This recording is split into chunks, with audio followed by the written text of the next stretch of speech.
চাঁপাইনবাবগঞ্জের পুরাতন স্টেডিয়ামে বসেছে 3 দিন ব্যাপী নারী উদ্যোক্তা মেলা। এ বিষয়ে বিস্তারিত জানাতে যুক্ত হচ্ছেন সহকর্মী তারেক রহমান। তারেক, মেলায় কি কি থাকছে এবং ক্রেতা এবং দর্শনার্থীদের সমাগম কেমন দেখছেন? তো তারুণ্যের উৎসব 2025 উদযাপন উপলক্ষে চাঁপাইনবাবগঞ্জ জেলা প্রশাসন এবং নারী উদ্যোক্তাদের আয়োজনে 3 দিন ব্যাপী মেলা অনুষ্ঠিত হচ্ছে চাঁপাইনবাবগঞ্জের পুরাতন স্টেডিয়ামে। এখানে মোট 66টি স্টল রয়েছে। এখানে নারীদের নিজস্ব হস্তশিল্পে বানানো বিভিন্ন পণ্য নিয়ে কিন্তু তারা এসেছেন সকাল থেকে। যদিও মেলাটা এখনই উদ্বোধন হওয়ার কথা রয়েছে, উদ্বোধনের আগেই কিন্তু দর্শনার্থীদের ভিড় আমরা প্রচুর পরিমাণে লক্ষ্য করছি। এছাড়াও কিন্তু বিভিন্ন স্কুল কলেজ এবং বিভিন্ন শ্রেণী পেশার মানুষরা কিন্তু এই মেলাতে আসছেন। তারা কিন্তু পছন্দের পণ্যটি তারা কিন্তু কিনে নিয়ে যাওয়ার চেষ্টা করছেন। আমরা একটি স্টলে এসেছি, এই স্টলে দেখতে পাচ্ছি যে এখানে বিড়ালের পণ্য আছে, অর্থাৎ 2টি বিড়ালও আমরা দেখতে পাচ্ছি, দুইটি বিদেশি বিড়াল আছে। জি, আপনি একটু দেখবেন এখানে আপনি কি কি পণ্য নিয়ে আসছেন। এখানে বিড়ালের যে কোনো পণ্য বিড়ালের এখানে পাবেন। এটা আমার মেয়ে হলো এখানকার হলো অনার।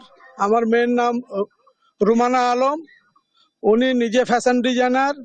এই যে এগুলো দেখছেন, পোশাকগুলো দেখছেন, আমার মেয়ে নিজেই কাটিং করে এবং আছে সেলাই ম্যান আছে, সেলাই করে। আর বাকি যেগুলো প্রোডাক্ট দেখছেন, এইসব বিভিন্ন প্রোডাক্ট আছে যেগুলো বিড়ালদের। জি, ধন্যবাদ আপনাকে। জি, তো আপনি শুনছিলেন কি এই মেলাতে কিন্তু চাঁপাইনবাবগঞ্জের বিশেষ করে আম শিল্প, নিজস্ব নকশি কাঁথা এবং রেশম শিল্প এবং কাঁসা শিল্পরও কিন্তু বিভিন্ন পণ্য নিয়ে এসেছেন এখানকার উদ্যোক্তারা বলছেন যে প্রশাসনের পক্ষ থেকে বিভিন্ন রকমের উদ্যোক্তা মেলা, নারী মেলা আয়োজন করা হয়, তবে প্রচারণার কিন্তু অভাব থেকে এর জন্য কিন্তু মূলত ব্যবসায়ীদেরকে মাঝে মধ্যে কিন্তু লস গুনতে হয়। তারা বলছেন লক্ষ লক্ষ টাকা খরচ করে এই যে নারী উদ্যোক্তা মেলা করা হচ্ছে, এই মেলাতে যদি প্রচারণা চালানো হয় তাহলে কিন্তু নারী উদ্যোক্তারা একদিকে যেমন লাভবান হবেন, কিন্তু এছাড়া কিন্তু চাঁপাইনবাবগঞ্জের পণ্য কিন্তু বিশ্বের দরবারে কিন্তু পৌঁছে যাবে বলে তারা আমাদেরকে জানিয়েছেন। চাঁপাইনবাবগঞ্জ জেলা প্রশাসনের সঙ্গে কথা হয়েছিল তিনি আমাকে জানিয়েছেন কি আজকে থেকে শুরু হওয়া মেলা 3 দিন ব্যাপী চলবে এবং শেষ দিনে কিন্তু এখানকার যারা নারী উদ্যোক্তা রয়েছেন তাদের মাঝে কিন্তু তারা কিন্তু পুরস্কার বিতরণ করবেন।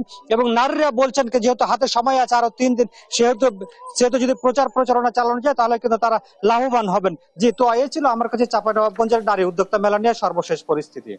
আপনাকে ধন্যবাদ। চাঁপাইনবাবগঞ্জে বসেছে 3 দিন ব্যাপী নারী উদ্যোক্তা মেলা। এই বিষয়ে বিস্তারিত জানাচ্ছিলেন আমাদের সহকর্মী তারেক রহমান।